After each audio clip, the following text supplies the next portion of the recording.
How do you see it is a structured?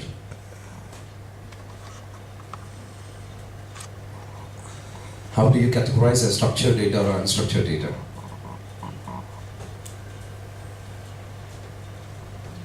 When you clearly read something and it's been organized, here, if I ask you information like how many females are there in Malaysia, what would you say? Your mind will immediately see where the female column is and you would see the information.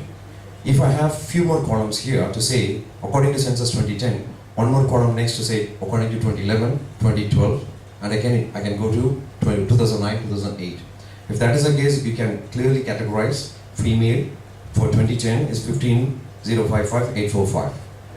It makes it to read very easily and clearly. You organize data.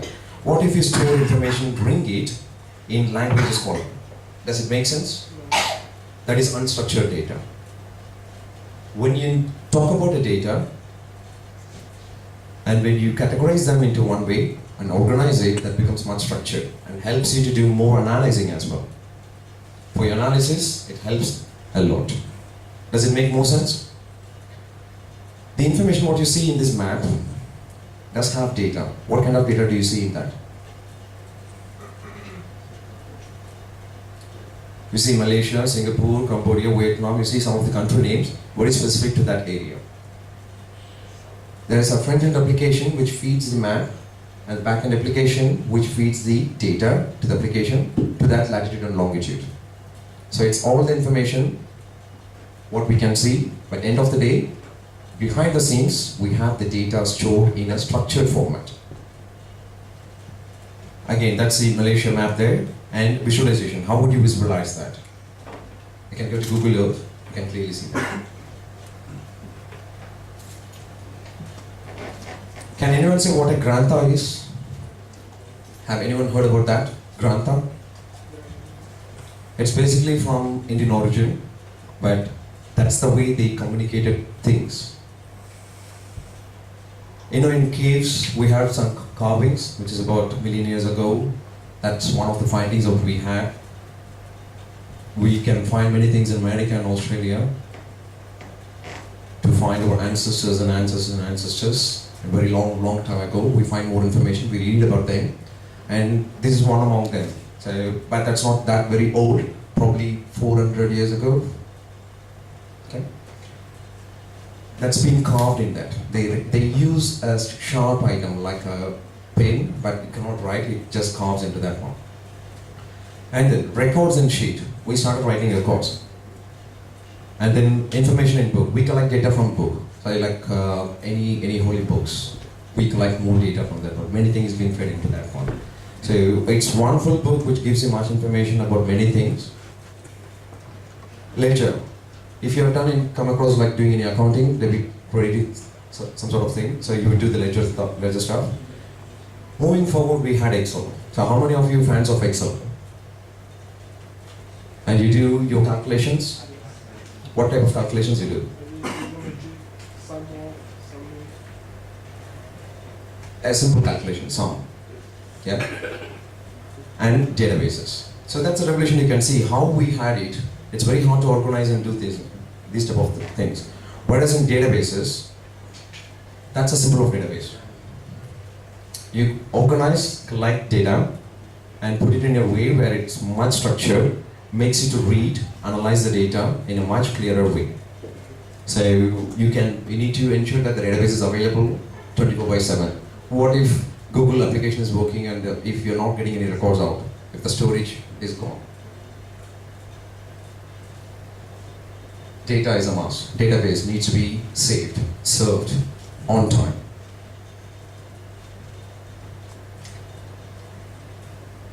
Again, we are trying to see backwards things. Cassettes. How many of you still use cassettes in your home? Nobody? Okay. How many of you have seen cassette? Okay. That's good. We use cassettes and tapes to store some of the informations. Hard disk drive. How many of you know that hard disk drive? Can anyone say the first hard disk drive, it started from certain MB, 2 MB, 4 MB. That's like very large one, but still it has to show, it has the capability of storing only less size. Floppy drives. How many of you used floppy drives? Okay, what was the size of the floppy drive? 4.5. Sorry? Yeah, floppy disk. 1.4 MB, yeah. And that's been measured in two different things. 1.44 MB, and the first one is 5.5 inch disk, the other one is like 2.5 inch disk. Have anyone heard about 8.5 to 9.5 inch disk? Very big, huge one that's been used in media industries, store information. So that's the actual size of that. You need to have a drive to put in that one to read the data. But again, it only stored less than KBs. And CDs and DVDs, which is very famous now. We all use. Blu-ray is the next gen, but very expensive. It can show a lot of information on that one. Pen drive. We have a memory card. Memory card is SDHC memory card. How many of you using your SDHC card in your phone properly? Good. What is the size of the SDHC card that you use? 8 gig. Okay. Do you know the maximum size is 64 gig now? And 64 gig can be used. The tablet what I'm using accepts another 64 GB on top of that one, which will help you do that. Do you know the size of that SDHC? Size of our nails. Just one nail. That's the size. Imagine, to store the data, we started from there, and now it's here.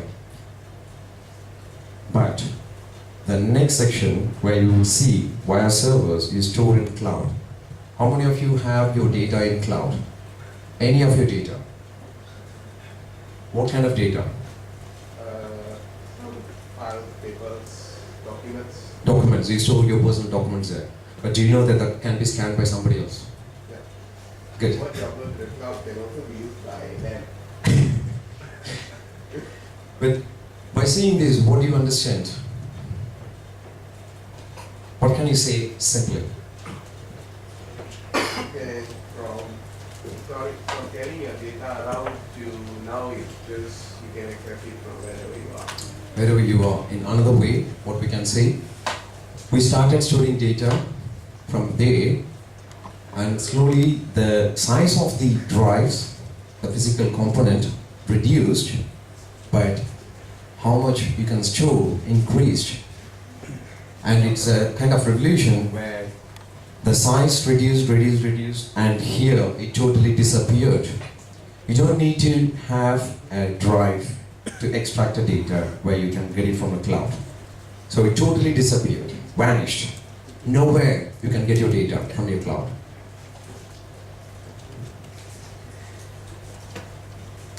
We move on to Microsoft products, where we'll be covering products, server, visual tools, and cloud.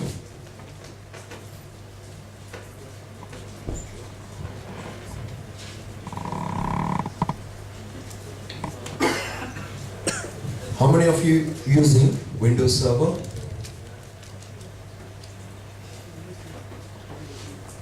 Windows Server in your college? To access some of your computer networks, if you're doing computer networks, you definitely need to have some kind of servers. You may not know you will be accessing the servers or any other applications, but they use Windows Server. That's an operating system, and that needs to be in that kind of environment. On top of that Windows Server, you need to have Microsoft SQL Server. So in your laptops, you have your Microsoft SQL Server. What are you trying to download now? Right? You install it in your Windows OS. Which version you use? 7 or 8? 7. All of you using 7? 8. Good. So you need to have an operating system to put your SQL Server. We'll be covering the additions and features, whatever is on the SQL Server. You need to have some visualization tools like Excel or Office 365. How many of you have heard about Office 365? Okay, what do you use for? Sorry, Microsoft Office?